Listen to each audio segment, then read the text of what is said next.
What is up, everybody? Welcome to the Shot of Sports. Grab a drink, a snack. This is your weekly dose of sports, where we'll break down and do a deep dive on the world of sports. Whether you're a casual fan or diehard, we're here to bring you the latest, the best analysis, and the hottest takes. I'm your host, Jalen Nicholson Bourne.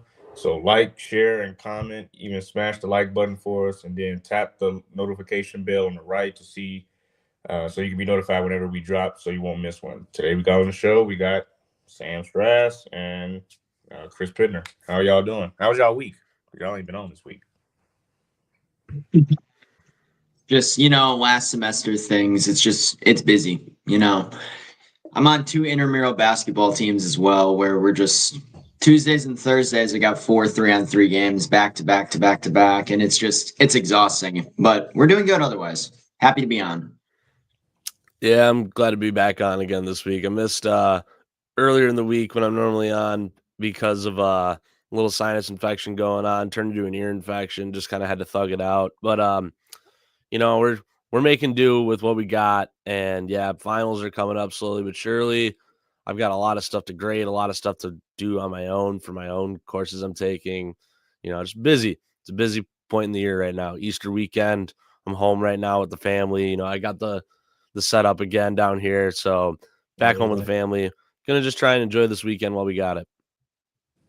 I'll be heading home in about 3 or so hours. It'll be nice to see the fam and the dog again for sure. Especially the dog. Of course. So, all right. Cool. So we'll start off with, we got some breaking news. I don't know if it's not really breaking, but we do have breaking news that came out yesterday, right after we got off the show. So Damian Lillard cleared for basketball activities. The deep vein thrombosis in his right calf has resolved, and he is no longer on blood thinning medication, meaning Damian Lillard will be back for the Bucks. I'm not sure if he'll be back for Game 1. They haven't said yet, but he will be a part of this series coming up. And like I said, what was it, a week and a half ago before the playoffs started, I said that if Damian Lillard comes back, Milwaukee might be just a dangerous team in the playoffs. They're definitely just as dangerous as any of the other top contenders for the East. Now, we finally had, I guess, what we could consider a full season with Dame and Giannis together. We still haven't had a full year to have a third option like Kyle Kuzma or last year with Chris Middleton be available to assist with this team. Now, Kyle Kuzma is definitely a lot more athletic than Chris Middleton. I can eat my words a little bit on this with how effective Kyle Kuzma has been. Yes, it's been slightly disappointing in ways. In other ways, Kyle Kuzma is proving that he is just as good of a second or third option as anyone.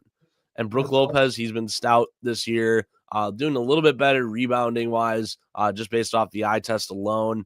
His offense is still just as good. He's aging like a fine wine. He's the Justin Verlander of the NBA, if you will. He gets older and he gets better, right? Jericho Sims coming back healthy as well is another thing to keep in mind. Bobby Portis off of his suspension. I mean, this is what we were talking about a few weeks ago. They got to get all these guys back at the right time and just get hot. It's the healthiest. I will stand by this until the day I die. In any professional sports league, the healthiest and the hottest teams are the ones that win championships. Yeah, I think you about nailed that. 2 weeks ago, we were on this show for the first episode, and I was all doom and gloom about both the Brewers and the Bucks. And I want to say they were on like a 6-game losing streak or something at the time. I don't remember exactly, but they've completely turned it around since then. They hit the favorable part of their schedule going into the postseason, and that worked wonders for them. They were able to just take some of those easy wins. They got blow off games against teams like the Pelicans, and then they were able to go into Detroit and beat the Pistons in that huge game for seeding. We had that whole controversy with Malik Beasley, but this injury for Dame being able to come back this quick, I don't think anyone was expecting this at all. I do think he'll probably be out games 1 and 2 if I had to guess, and then they'll bring him back for the homestand or for games 3 and 4. I think is when he's going to return, because he's going to have a ramp up period too, and that's going to take a little bit of time. But just the overall vibe switch with this team. They got the little boost from Bobby Portis being able to come back from suspension. Jericho Sims is coming back now too. So we have the defensive center that we can use against a team like Indy, where Brook is, I think that's one of his weaker spots is against a team like Indy, because what they love to do is just get outrun. They run and gun. And I feel like Brook might have some struggles because we've seen it before. He kind of looks like a traffic cone at times. I love Brook Lopez. It's just, this team just isn't the best matchup for him per se, I don't think. Do you guys agree with that? So what you do is you play him off the bench. Yeah. And I don't know if Doc Rivers is a good enough coach. Well, I mean, obviously no Dame, you kind of have to play him, right? But when Dame is back, which he might be back as early as game 2. Right. He could very well be back Monday for game 2 against the Pacers. What you do when Dame's back is you sit Brook. You have to. Like you said, Chris, you put it perfectly. Their bigs are just way faster than Brook Lopez. I said he ages like fine wine. He gets better as he gets older, but he certainly gets slower as he gets older too. Okay? That's why Jericho Sims is here, to be that athletic 5 off the bench. Now, the Bucks, I've said this for years, are one of the most offensively efficient teams in basketball when Giannis is running at center. That is what you have to do this series. If you want to win this series and you want to make quick work of the Pacers, you got to play Giannis at the center. He has to be getting the primary center minutes ahead of Brook Lopez. Brook is going to get you some threes off the bench, facilitate the ball a little bit as much as he can. He's not there. He's there to get rebounds and pass it and occasionally take that 40-foot three.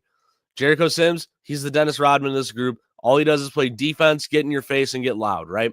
Bobby Portis going to provide a spark, but I think when Dame's back, your ideal lineup is Damian Lillard at the 1, Gary Trent Jr. at the 2, Kuzma at the 3, Bobby Portis at the 4, Giannis at the 5. I think that's the most ideal lineup that they can throw out there in terms of offense, and Giannis is going to be able to keep up with both Miles Turner and Pascal Siakam down low on the defensive transition. The first year in a couple of years since that Boston series in 22, I think, where we're seeing like a healthy Giannis going into the postseason.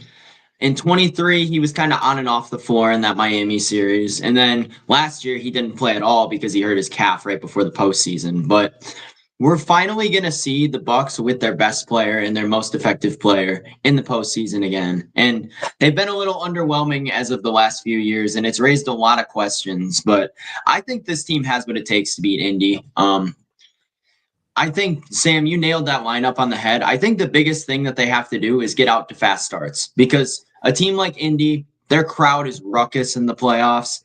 Basketball is like worshipped they in actually Indiana. wear the T-shirts there. They actually wear the playoff T-shirts They care. Yeah.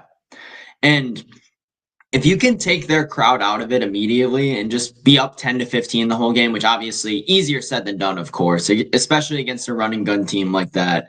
But getting out to a fast start, that's how they won their games last year. And the 2 games that they won, it's because they got out to fast starts. And they're going to have to do that if they want to win this series, and I think they can. How about Kevin Porter Jr., How about the acquisition of that trade, he's gonna be starting point guard for this first game and probably for game 2 if Dame's not back. Kevin Porter Jr., the fact that we got him for MarJon Beauchamp, who, no disrespect to MarJon Beauchamp, I really liked the pick when it happened. That was a failed experiment with MarJon Beauchamp. The fact that we got Kevin Porter Jr., a throwaway of a player from the Clippers, for that guy might go down, if we win the championship this year, that might go down as the best trade steal of all time. I'm dead serious about that. It might go down as that, especially because of the role that Kevin Porter Jr. had to fill down the stretch this year, A. B, his performance. C, if he's the key cog that gets us a championship, and we got him for a guy who isn't even in the league right now, that will go down as the greatest trade steal of all time. I can agree. Yeah, that'd be very interesting. And along with Bobby Portis off the bench, who was 6th man of the year almost, or what? Did he win one? His runner-up one time. Okay, yeah. I know he's been in the running a couple times, but he's another guy where if he can just, do his Bobby thing where he just gets the crowd going, it's going to get in Indy's head. Halliburton does not react well to like people talking back to him. He's a front runner. That's what he is. He loves to talk trash when he's ahead, but if he's behind, he's quiet as a mouse. Bobby I Portis has finished third in Sixth Man of the Year voting each of the last 2 seasons, including playing all 82 games last year. Wow. Yeah, Dame being cleared for activity is, I told you, like if he's healthy, it's going to be a problem. The Bucks will be a problem. So we're going to jump into our first topic. What Jazz gone from game? Jazz Chisholm was ejected in the 7th inning last night by plate umpire John Bacon for arguing after a called third strike on a full count pitch from Mason Montgomery of the New York Yankees. I mean, from the Tampa Bay Rays. It appeared low, his 5th career ejection, and it was his first with the Yankees. Is it time for us to bring the ABS system back like we tried in spring training? Well, enlighten me with this clip first. That's what I'm going to ask first. Just let me see the clip. I want to see what happened. I'm not one of the lucky few who has MLB TV, so I didn't really get to see that. But maybe if I had T-Mobile, not plugging T-Mobile, but maybe if I had T-Mobile, I could definitely do that. But strike 3. That one looked outside. Maybe it's a makeup call, and Chisholm's down on strikes. Did you find that happens sometimes? Yeah, sometimes. You can't. I don't even know if that's that bad. I think that's just a good frame. I mean, who's that behind the plate? There's no such thing about that. You missed the call, you don't make up for it, and there you go. You can't argue balls and strikes, and he was teetering. It's not Zunino anymore. Boone was trying to break it up, but Bacon had enough. Who is that behind the dish? Let me find it. Ben Rortvedt. Or no, that's Danny Jansen late game. Yeah, Danny Jansen. Might get fined too because he just tossed the helmet. And Danny slightly, but he Jansen tossed the helmet toward never home been plate. known to be a good defensive catcher either. He's always been bat first. I don't even think that's that bad of a call. I think that's close. It's a good frame. Danny Jansen is doing his job, getting that to look like a strike, confuse the umpire. But does that at that one more time? Strike 3. I don't even think that's that bad. I'll be honest. I'll be completely honest. It doesn't look bad. He would get frustrated about it, though, for sure, because Chisholm is in a massive slump right now, or at least he has been for pretty much since the opening series, where it was just open season on the Brewers that day. But anyway, he's been really struggling. I can see why he's been frustrated, especially with a call like that. He thinks he's going to, not strike out. And when the ump doesn't give him the call, and it didn't end up being the correct one, but you got to give credit to the catcher as well. I also thought that the frame job was incredible on that. He was just able to pull the glove up so quick, and it just snapped. And it, like you said, Sam, it just confused the umpire. And it's all in the forearm movement, too. It's not even like flipping your wrist, right? You go think about if and when you played like Little League or like Pony Leagues, Travel Leagues, whatever you played. If you played catcher, which I did for a few years, I played catcher full time for like 2-3 seasons. When you're playing catcher, the first thing your coaches teach you is to just move your wrist. That's wrong. It's forearm movement. That's what creates the frame. If I can back up just a little bit, instead of, so let's say this is middle, right? Pitch is coming low and I just flip my wrist. That's not going to get it done. You have to move your arm. The full arm is what's going to get that frame done. And that's exactly what Jansen does there. He doesn't just flick the wrist and try and call it a day there. He moves his entire body to show he had to adjust himself to try and catch that ball here. Now, did he actually have to do that to catch that ball? No, he didn't. But that's the purpose of the frame, is to show like, oh, my whole body just shifted to catch this ball in the zone, even though it's like nowhere near remotely close to the zone. It's not even that bad of a call. It was actually fairly close of a pitch for Mason Montgomery. Good pitch, strike 3. Grab some pine, Jazz. You're in a slump right now. Hit the ball. Get the bat off your shoulder. Yeah, I can agree with that. But he did post on his X account, formerly known as Twitter, for those who don't know, not even close, with like 4 or 5 exclamation points, and then he deleted his post. He had then said in his post game, I lost my emotions, I lost my cool. He added, I got to be better than that. I'm definitely mad at myself for losing my cool. I can see why he's frustrated, and I can see why you're upset, because you are in a slump, and you're just trying to find some way to get a hit, or trying to find some way to just reach base so you can help the team.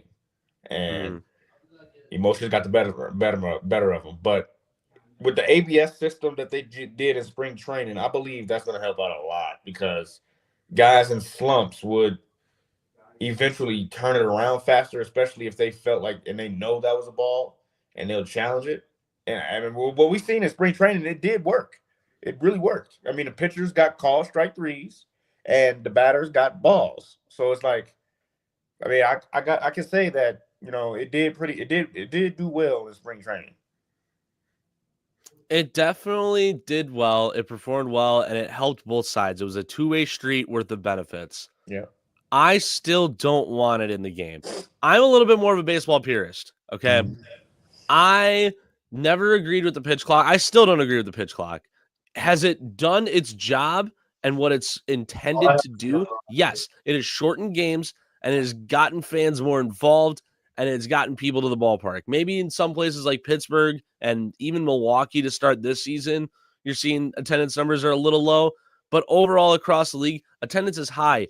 We saw it was Giants hosting the Reds, I'm pretty sure it was, last week, where the Giants had 40,000 people on a random Wednesday, a Wednesday day game. They had a sellout crowd.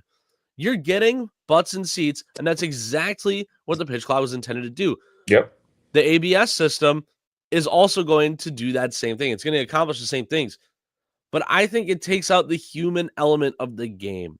I think it really destroys the need for any physical umpires, period. The challenge system almost does the same thing, but challenges are just a natural part of all sports now. Like if a call is really bad, yeah, challenge the call. If you know you're going to get your way, if it's close, you're just killing time by challenging.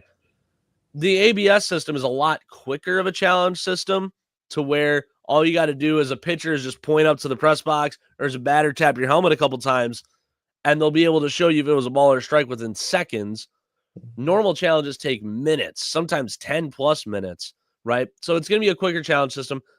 I like what's going on. I like the idea behind it, but it takes out the human aspect of the game where it removes the need for umpires, period. Like point blank, period. Why don't we just have someone upstairs calling every single little thing? You have 25 different camera angles across the ballpark now. Why do we even need the 4 to 6 umpires on the field? I think this might be a weird take, but I feel like they could implement a challenge system on pitching too, like balls and strikes, instead of just a straight automated system. Like give each team like 2 challenges. Like on that pitch, for example, you get a challenge for like, if you don't feel that a ball was called or a strike was called correctly, you could use that one challenge on that spot. Like if the count goes full and the call is incorrect, like it's barely outside, you could go back and review that and then change it accordingly. But I don't think they really need robo umps or the ABS system in general. I don't like the robo umps. Well, the robo ump is just the slang for the ABS system. That's all that is, right? But Chris, I like where you're going. I like where you're going with that idea. Limit how often you can use the ABS system. Yeah. Limit it to 1 per inning. Yeah, 1 per inning per team. Or limit it to like 5 or 6 a game per team. That's it. Then it keeps baseball purists like myself happy, and it keeps everyone else happy, right? You're still getting people to come to the ballpark. You're letting the players have their moment where if, let's say, Caleb Durbin, if and when he plays today for the Brewers, just got called up. Let's say they're playing against, who are they playing against tonight, Chris? Remind me. They play the A's. They're playing against the A's. Let's just assume Joey Estes is on the mound or something like that, or Luis Severino. And they throw a ball that's completely in the left-handed batter's box. Umpire rings up Durbin, tells him to go take a seat, rookie. And Durbin says, hell no, that's not a strike. That's ball 4. Go upstairs, call ball 4, but now the Brewers only have 4 or 5 more to use. So use them wisely, right? And then it keeps you the can't human just aspect use it of the every game. single time. Exactly. Then it just turns into like a he said, she said, pointing fingers, and no one's having fun because now people are just doing it for petty reasons. Guys like Max Scherzer hate it. Some players hate the ABS system. They think it's dumb. They want the human element still in the game. You got to make everybody happy somehow if you're Rob Manfred. So I think limiting it, putting two stipulations on it.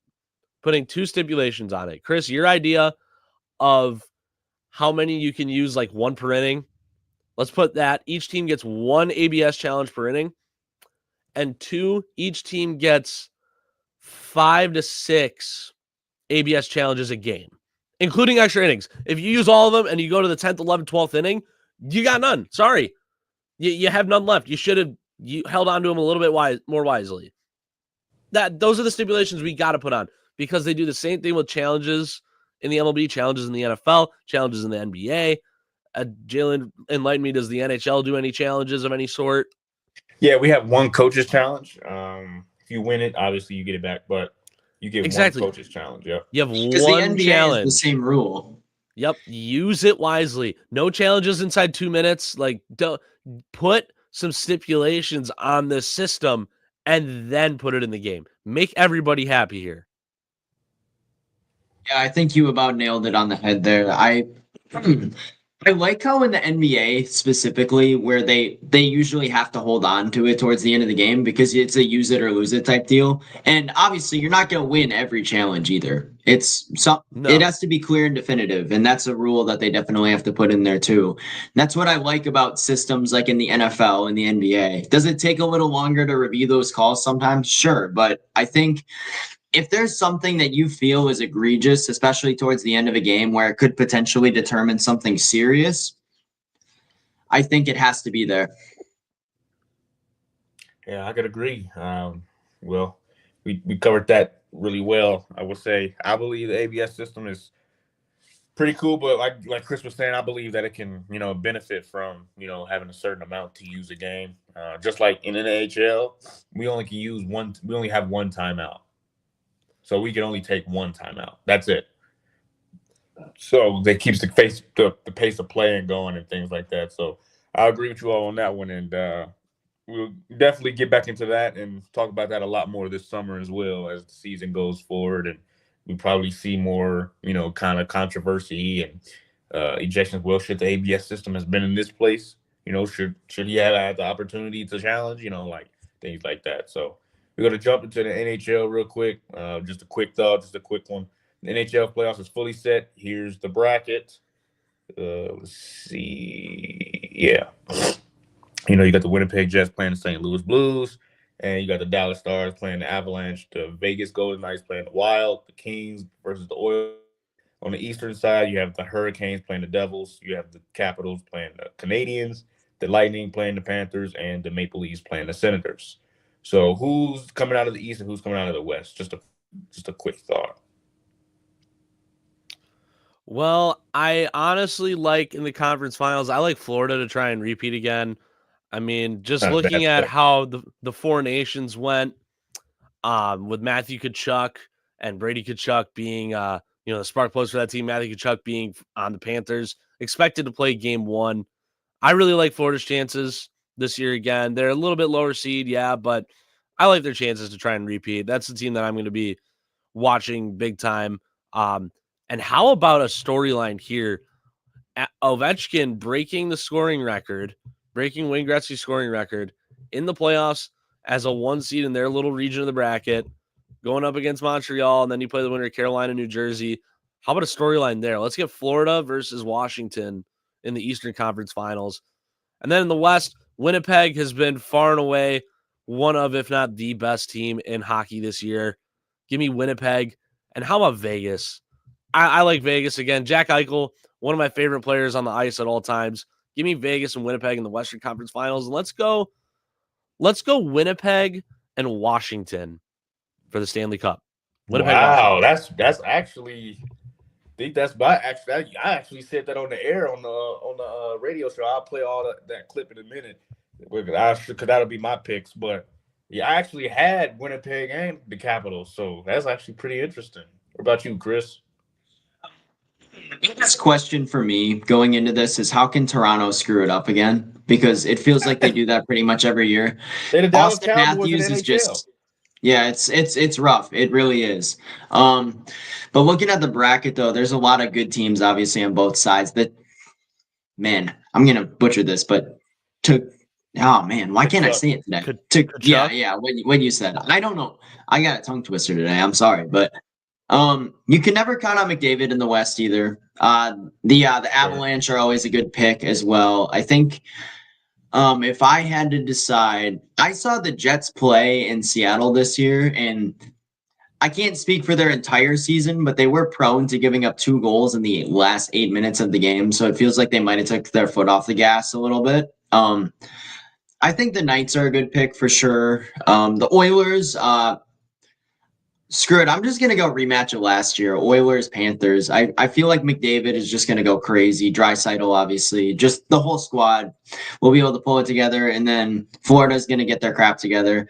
The one thing, though, is the Capitals being on the high of Ovechkin breaking the record. So they're probably going to give him a run, but that's how I'm going to have to go with it. You know, interesting fact there you pulled up about Winnipeg. But Connor Hellebuyck, he's been far and away the best goalie in hockey this year, too. He's been the best from start to finish in the NHL. That's something that's hard to pass up. If you're a team going up against Winnipeg, that's going to be a tough matchup. You're going to get a tough matchup every single night out on the ice out of Connor Hellebuyck. He's been terrific this entire season, and including in the Four Nations, too. I remember watching the Four Nations like it was do or die, you know. And Connor Hellebuyck was terrific. That's pretty, yeah. I'm going to play my picks. I said this live on our radio post game. One more thing to do. Let's pick our finalists and our Stanley Cup champion. Come on in, Hunter. Is Jalen still here? We got a lot of work to do. We got to pick these finalists. Our Western Conference finalists, our Eastern Conference finalists, and who's going to win the Stanley Cup. Hunter Hawkins and Jalen Nicholson-Bourne on their way into the studio. 2 of our broadcast assistants all season long. They do all the stuff behind the scenes, getting us ready to go on the air. What's up, guys? How you doing? What's going on? We're great. We're great. Hockey night in Utah, Stanley Cup final predictions, because we need another fix. Lock of the night's over. Western Conference champion, Hunter. I'm going to go with the Avs. Hunter says the Avs. Jalen? I'm going with the Winnipeg Jets. Jalen says the Jets. Will? I'm going the Avs as well. Okay. Gosh, the Avs. The Avs have always been they've been one of the best teams in the NHL in thing, recent history, honestly. though. So I'm just not to be surprised different, by I'm going those to say L.A. I think Darcy Kemper could push him over the top, as I said to Mike. That's actually who I got Winnipeg beating. Okay. All right. So a conference final matchup, Winnipeg and L.A. I'm going to say L.A. is the Western Conference champion, just with goaltending. Darcy Kemper's won a cup before with the Avs. I'm saying not another LA team winning a championship. Here. Okay. So. Do you like how you guys all you give your answers, and then I give mine, and I give you 10 minutes on it, right? Yeah. That's what we call par for the course. All right, Eastern Conference champions, Hunter. I'm going to go with my hometown Caps. Okay, you know? I like it. I like it. Jalen. Yeah, I got to go with Ovechkin. Washington Capitals. Okay. Will. I, too, am going to go with the Capitals, but I think it's going to be Caps versus Toronto in 7 in the Eastern Conference Finals. I'm going to do this. Teams always seem to break through at some point. I think Toronto's had a good year. I'm going with the Leafs. Okay. Oh wow. Yeah, they clinched the division tonight. I think they'll push through. I'll take the Leafs. There's my explanation for that. All right, we need Cup champions. Hunter. Caps. Okay. You got the Caps. Winnipeg Jets. Winnipeg for Jalen. Yep. Good call. I like Jalen's pick. That would, if they win the Cup, they'd be the first President's Trophy winners to win the Cup since the Blackhawks in 2012-2013. Some history is being made this year. Long time coming. I am going to say the Colorado Avalanche. I think the boost they get from Gabriel. Another popular pick. That's another popular pick. Always is. Especially if you can play it like half of what we know he can. I think they win the Cup. I'm saying the Cup stays in the U.S. For another year. Over 30 years we've had it. Let's keep it, baby. Yeah. I'm saying the LA Kings. I just think they're cut out for it. I like it. I like it. They've been good all year. Yeah, those were my picks, and as you heard me on our post game show, I just like how Scheffler is, how he plays. I mean, he has like, what is he, tied third, fourth of all points in the NHL, I believe. So I just like how they play, and they goaltenders should be. Go for it. Sorry. Oh yeah, they goaltender should. I was just saying they goaltender might be winning the best goalie of the year. So yeah, and I'm interested to see that Colorado Dallas series. I know Colorado's a popular pick, but they're now without Mikko Rantanen. And guess where he's at? Yep, he's in Dallas. He's in Dallas now, by way of Carolina, right? So that's going to be tough, especially going up against a guy who's fifth in the franchise's history in points, 287 goals, 394 assists, fourth in points in the playoffs, won a Stanley Cup with them just a couple of years ago. I know he wants to kick their ass, right? He never wanted to leave. Self-proclaimed, he never wanted to leave Colorado. He wanted to be in Colorado for life. And then Colorado said, actually, we know you're going to cost us too much money, so kick the curb. And then Carolina said the exact same thing. So Dallas said, you know what? We'll take them. Like, we want a ring. We want a cup. So that's going to be a fun revenge series to watch. It's, remind me again, it's like, just like the NBA playoffs where it's best of sevens all across the board, right? Okay, yeah. That's going to be a great 7-gamer. I have a feeling that's going to be a great 7-game series. Yeah, I think I'm going to end up watching that one. I advise anybody else who's watching who likes storybook and who likes drama, watch that series. So we're going to leave that there. I did want to jump off tonight too, right? The playoffs kick off tonight? I think it's the 19th. I believe it starts tomorrow, if I'm not mistaken. No, NBA starts tomorrow too. Yeah, I'm just looking it up right now. Yep. Tomorrow at 5:00, Blues Jets, first game on.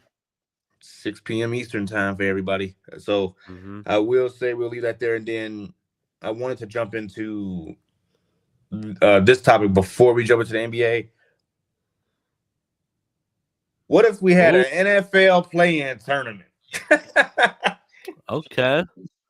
What if I saw this the other day? I was like, what if we have an NFL play-in tournament? And the Bears still wouldn't have made it. It would have been the winner just becomes the 7 seed, right? Correct. In the end, the winner just becomes a 7. Okay. It works just the same as the NBA from what I'm putting 7 together. and 8 seed, 9 and 10, Colts and Dolphins for the AFC. I can tell you one thing: the quality in the NFC drops off pretty heavily from 7 to 8. Yeah, it definitely does. Granted, you got to remember though, like you're talking about last year's teams too. The Falcons kind of came on hot a little bit towards the end of the year. The Cardinals were definitely ice cold. I think in this situation, if this would have been the exact bracket that we would have seen, the 7 and 8 matchups, give me Denver still. They beat the Bengals in the last week of the season. Bo Nix had a game to remember. So did Marvin Mims. And I sat Marvin Mims in my Dynasty League, and I'll never forgive myself for that. Bo Nix had a game to remember. Joe Burrow's a wide receiver merchant. Broncos still going to win that game. The 9 and 10 in that side, give me the Fins. Give me the Dolphins. They've underperformed for so long. I was not a Colts believer at all last year. No. The Colts were yuck. Yeah. Then the 8 versus technically 10 matchup there, I want to say Dolphins still. I still want to say Dolphins. I would have the Dolphins in as the 8 seed with the losing record. NFC side, I really liked, obviously, the Packers. I think the Packers, for better or for worse, you lost to the team that won the thing. If you're going to lose to one team in the playoffs, you lose to the team that wins the whole thing.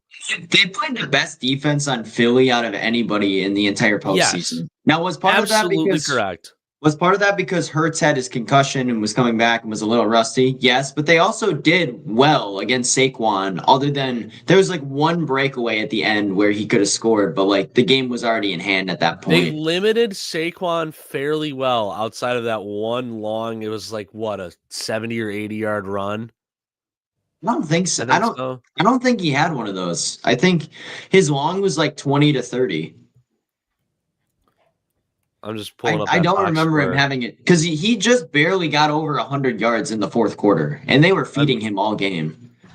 Yeah, I'm pulling up that box score right now. He ended up with 119 yards. If I could pull up a play log, I would. I just don't have enough time to do that right now. But yeah, he had 1 or 2 breakaway runs. So outside of that, he was really only averaging 3 yards a carry. That's the best run defense we played all season last year. Yeah. And I'm not a big fan of Seattle. Give me the Packers there. And then the 9-10, give me the Falcons. The 8 versus 9, winner gets the 8 seed. I'd probably take the Seahawks. I think they're just a more talented team in that situation. I definitely agree with you on all of your first round picks. With perhaps, I don't think they would. I could see a way that Cincinnati was able to beat the Broncos. I'm not saying I agree with it. Arizona, I don't think would have put up much of a fight. Atlanta would win that relatively easily. Green Bay is putting belt to blank against Seattle. And I was not a Colts fan at all last year. If JT wasn't going, they weren't going. Michael Pittman was a letdown last year, to say the least. I drafted him a couple of times in different leagues, and he was dropped by the end of the season. Oh, yeah. And then as for Denver's in, obviously, and then between Cincy and Miami, I got Cincy there. My question is, Miami's offense was just, it felt like a step off this year. They didn't really have a super effective run game. Like A-Chain was really good in the passing game as a receiving back, but I don't know. Mostert was injured most of the year. They didn't really have a running game. If Cincy was just able to limit their pass game, and Miami's defense wasn't overwhelmingly great either, I feel like they would have been able to get past them. They would have obviously had to put up like 35 points, but they could have done it for sure. And then I think Seattle beats Atlanta. It's just rookie quarterback versus veteran pretty much. Geno Smith would have been able to hold off Michael Penix, I think, in that matchup. Yeah, that's pretty interesting to say, actually. That's actually pretty interesting to see. Like, that would be almost like, would they play a 17-game schedule, though? No, you'd have to cut it down. You'd have to 16. I think 16. Yep. I think what you do in that situation is, if you are playing teams, you always leave the last 2 weeks 17 and 18, let's say, as to be determined on the schedule. The NFL will get a better picture of who's going to play who in the last 2 weeks based on what's going on playing wise, the 7 through 10s. Then your TBDs are filled in. If you're the 7 and the 10 or the 7 and the 8 seed in the NFC, you play each other. 9 and 10 plays each other. Everyone else will play each other up based off of that. Same with the AFC side as well. And then just keep it in conference the last 2 weeks. Just keep it in conference. Keep it simple. Don't overcomplicate things. And that would be a way to make it work. Otherwise, you cut down the schedule. I don't know why we keep trying to convince ourselves that we need to have a 20-week NFL season. We don't. It's bad for the players, and it's just going to stagnate the league. This is what makes the NFL special. It's around for 4 months, and then you have the playoffs. That's it. You have 16 weekends to watch your team play. Now it's 17 weekends you get to watch your team play. So it's a little over 4 months now. Then you get the playoffs. They just took a preseason game off, if you think about it. So yeah, exactly. So you have 4 months to watch your favorite NFL team play, and every single game is do or die. The more you keep extending the season, the more you run into the issue of the Major League Baseball league, where it's 162 games, and it feels like, even though there might be a lot of value to watching and winning a random Tuesday night game in the middle of July, the fans don't see it that way. And if you keep expanding the NFL season, that's what it's going to turn into. Now, it's going to be a lot less magnitude. Like, every game's still going to be very important, but it's going to be, in the aggregate, every game will be less important if you continue to expand and lengthen the NFL schedule. That's a problem you run into. And then same with expanding the playoffs too. Games become less important during the season, especially if your team is good. You might as well, if you're the Chiefs, you might as well sit Patrick Mahomes until January. Might as well, if you keep expanding the season and keep expanding how many teams make the playoffs, if you're just going to keep giving out participation awards, like, hey, Congrats on going 9-8. Your not punishment. Your reward is you get to face the 14-3 Buffalo Bills in Buffalo. And there's a foot of snow on the ground, negative 15 degrees, 40-mile-an-hour winds. Good luck, and thanks for playing this season. No, that game's not even important. Buffalo's going to beat you by 50, right? Like that, you keep expanding upon the playoffs. Every game just gets less and less important, and then you start to see viewership decline, and it's just a spiral out of control, all because of corporate greed. The sponsors want more games. The NFL itself, the players don't really want more games. And if they do get more games, they've already said, fine, but we need another bye week, right? That's what I was going to ask. They at least get that. But the sponsors are the ones that want more games. They want more revenue. They want more ad revenue. The NFL wants more money from the sponsors, too, that they're getting paid to put across games and around like the baselines of the field and around the scoreboards and all that jazz, right? That's what's going on here, and it's going to ruin the sport. We're seeing it happen with basketball right now, putting sponsors everywhere, and the sport is starting to die. The NBA is starting to die, right? You can't do that with the NFL. You cannot do that with the true American pastime. At this point, the NFL is just becoming a big corporate show. I mean, if you look at the Super Bowl, right? Probably out of the 60 to 70,000 people that are at the Super Bowl, I bet you less than 30% of them are just normal fans. It's a big corporate party at this point. It's just when tickets are so out of reach for normal people, like the average Joe, like you guys and me, where we can't ever afford to go see our team win a championship. It's just ridiculous. And that's something that Europe is good at, keeping the prices down a little bit for their for like big Champions League matches, right? Like I want to say, I think it was Bayern Munich had their Champions League, like their knockout game prices at like $120 for the tickets. And that's affordable to the average person. If they care enough, they'll be able to go and watch them. But when the average ticket for the Super Bowl is like $5,000 to $10,000, you're never going to get the real fans. You just get the plastic people who don't really care about football. Exactly. I mean, I can agree. You still saw the Bears weren't in there as well. So,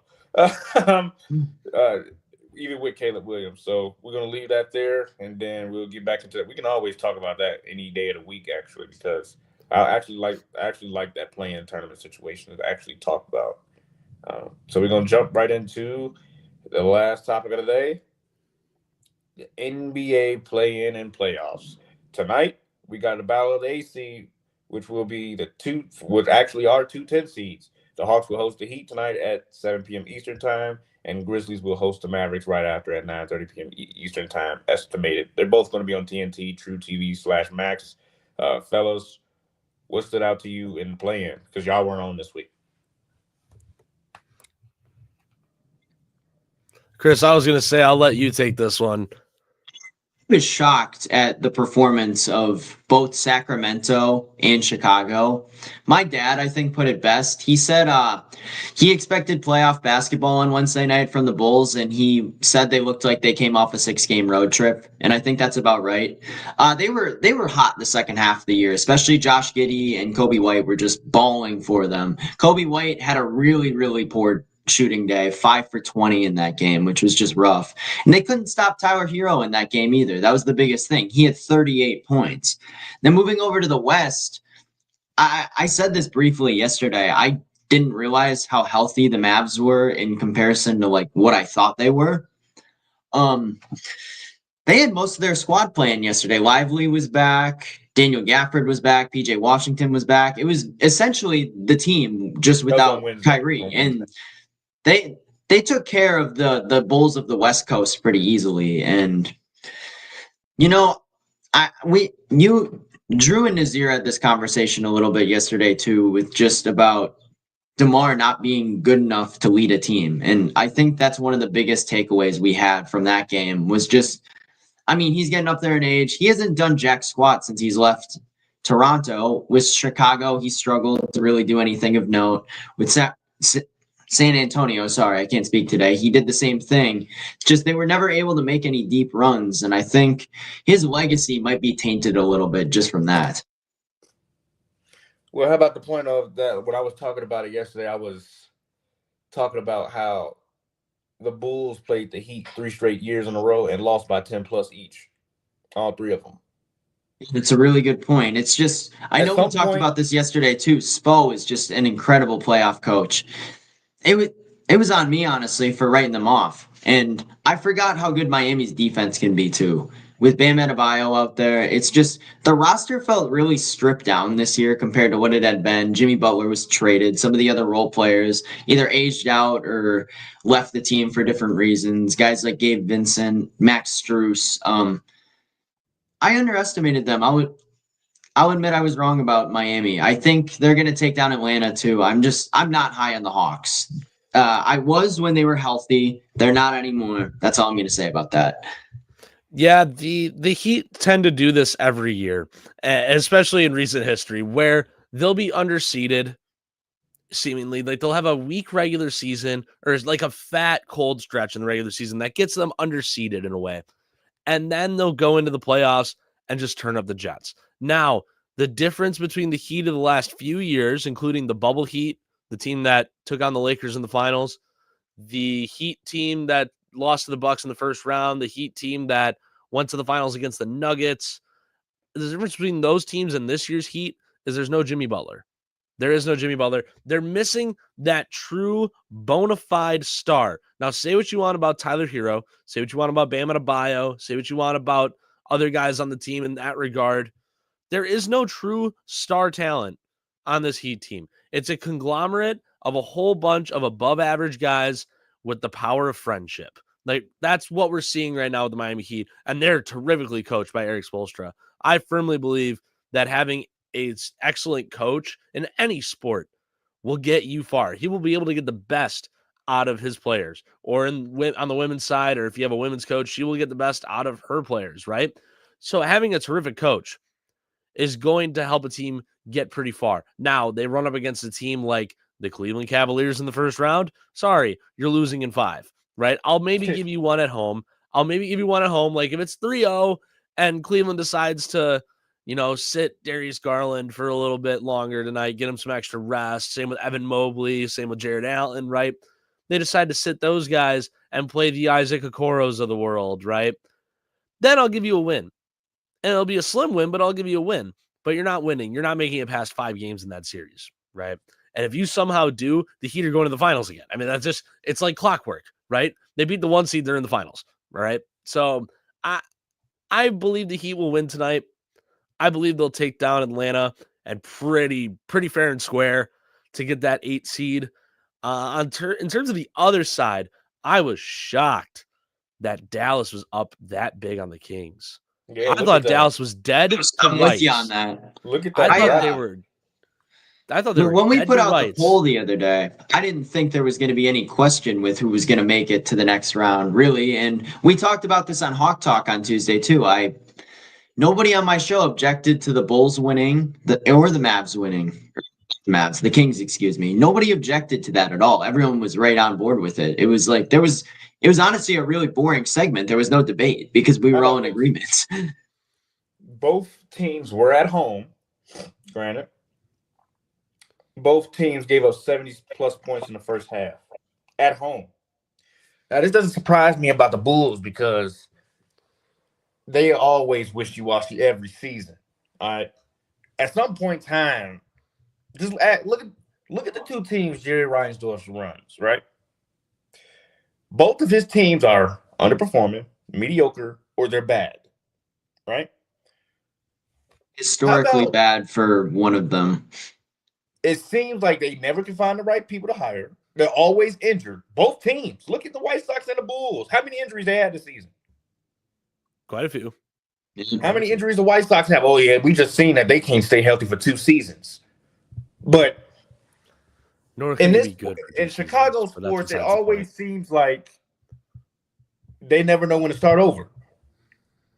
They never know when to start over. They never know when to, let's break it down to the roots. We're going to build around Kobe White, and we're going to build around Bozelis. No. We have to keep adding. We have to keep trying to add that one free agent. Just break it down, get a bad pick, and go up there and grab some young talent. That's what I thought this year was going to be for Chicago. I thought that this was going to be the year they made the trade for Giddey. They got rid of Caruso, which, it ended up working out for them. But they ended up in the exact same spot that they did. I thought that this was going to be a throwaway year for them, and it looked like it for a while. But then they got hot in the second half, and it feels like they're not accomplishing anything at all. They made a good pick with Matas Buzelis, but other than that, I don't know. It feels like they're in what I call basketball hell right now. And they've been stuck there pretty much since the inception of the play-in. I could agree. Yeah. I mean, they're going to be a playing team forever, like it seems like, because they always find a way to not know when to start over. Yeah, it feels like the personification of the Chicago Bulls team is Randy Marsh from South Park saying, "I didn't hear no bell," right? The match isn't over yet, right? You don't stop until the final buzzer, the final bell, the last out of the game, right? You don't stop for any of that or until any of that happens. And that seems to be the personification of this Bulls front office, is that they didn't hear the bell yet. They're not told they're done yet. It's a good thing to try and stay competitive every year, right? It's a good thing.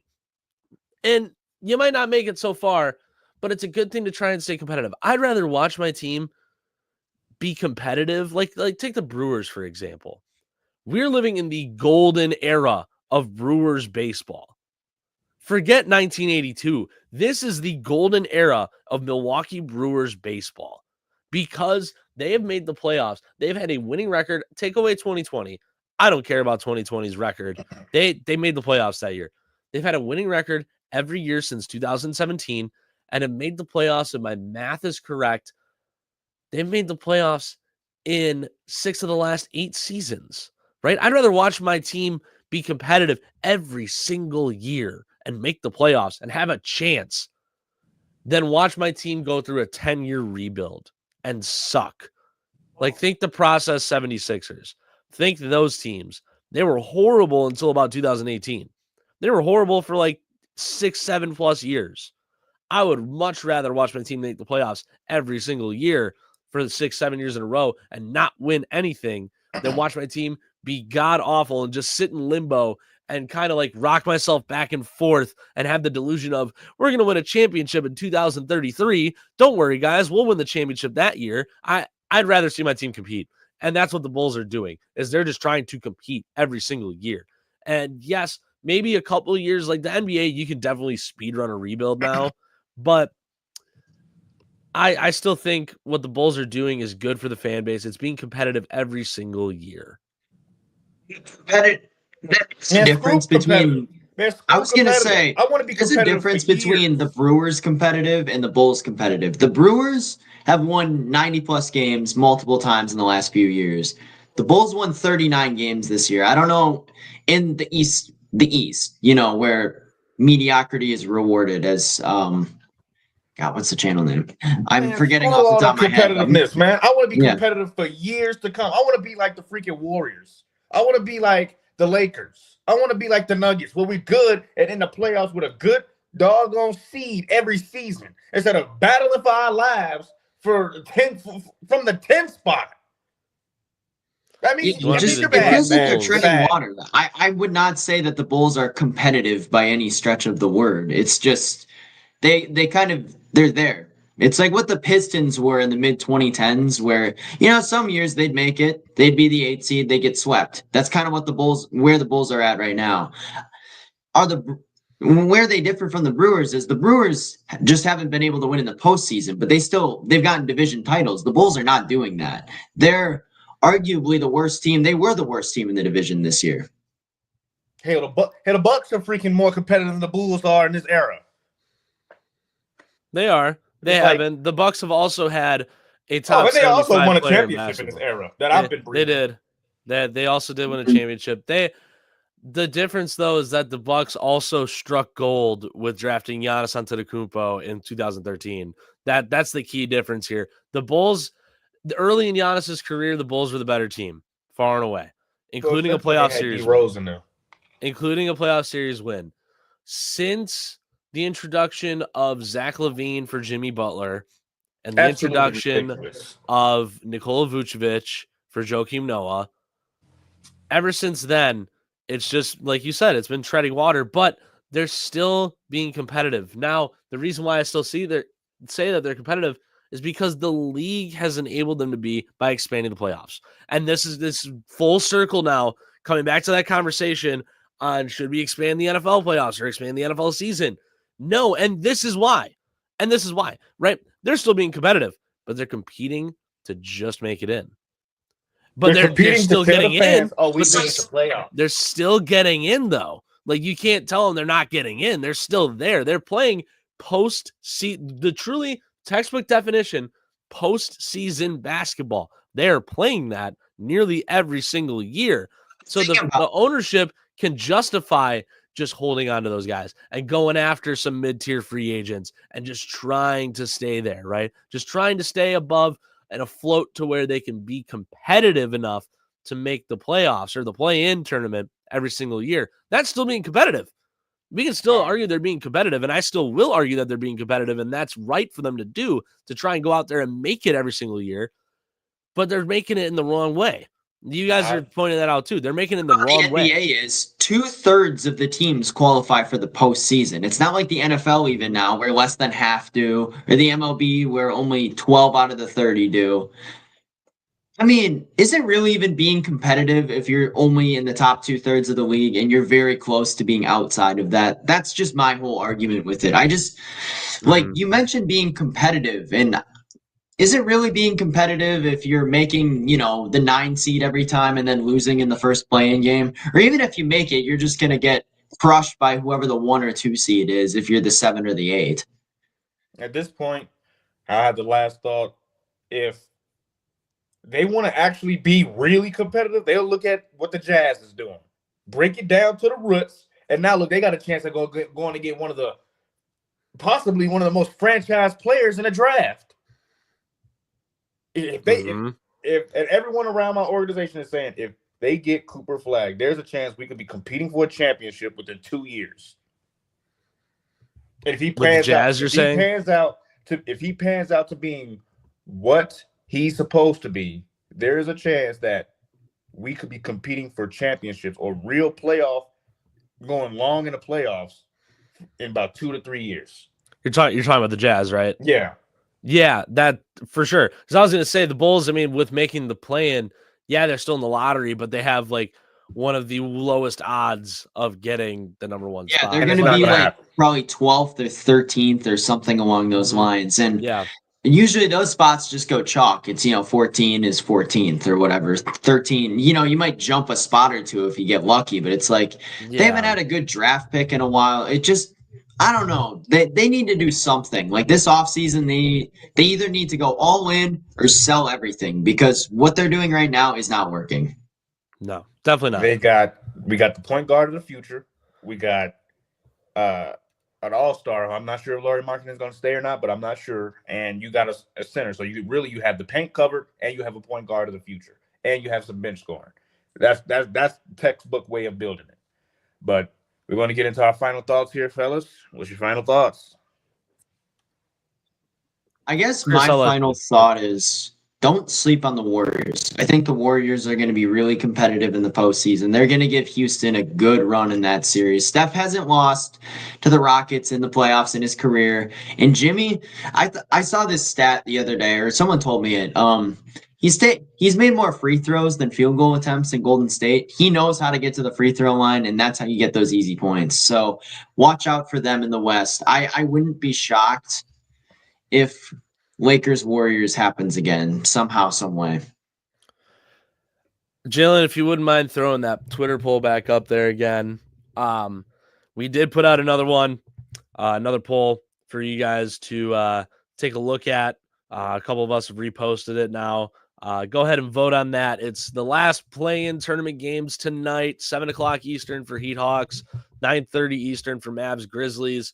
Take one of those 4 options. Who are the 2 teams you got winning? For me personally, I got to go Heat Grizzlies. I think the Heat, like we talked about, the Heat are going to take down the Hawks. They're just a little bit stronger overall as a team. Yes, they're going on the road. But that didn't bother them in the last game, right? Got to go with the Heat. And then the Grizzlies, we talked about the Grizzlies earlier this year as being one of the deepest teams in the postseason, right? Regardless of what's going on with their coaching staff situation, the Grizzlies are a team where you could definitely justify going like 10 or 11 deep still in the playoffs. They have talent all across the board on that roster. I got to go the Grizzlies over the Mavericks. I just don't think the Mavericks are going to be able to build off of that steam that they started burning. Or I guess you don't really burn steam, but I don't really think they're going to be able to build off that momentum that they got from beating the 9 seed Kings, who don't have a point guard, as Domantas Sabonis pointed out in his post-game press conference. Well, my final thought is Bulls or Reinsdorf needs to figure it out. That's my final thought. That's pretty much all. Is he the worst owner in sports, do you guys think? I have no idea, but it seems like every single team he has right now is just it's like the opposite of the Midas touch. Like the Midas touch, everything you touch or it turns to gold. They're just playing under par. Jared Reinsdorf really is like the anti-Midas. It's like really sickening to me. But that'll do it for us. Subscribe, like, share, and comment. Follow our podcast page on our other platforms. If you're on Spotify, come on over to the YouTube channel so you can interact with us live or watch us video-wise. If you're from here and if you want to listen to us in the car, go to the Spotify. It's in the description box below. We post reels. We just posted a poll. So we're going to have some question boxes. You can always DM us on things you'd like to have an answer or comments that you may have.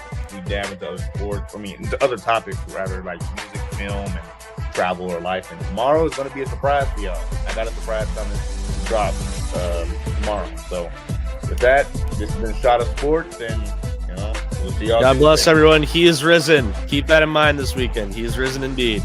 Yep.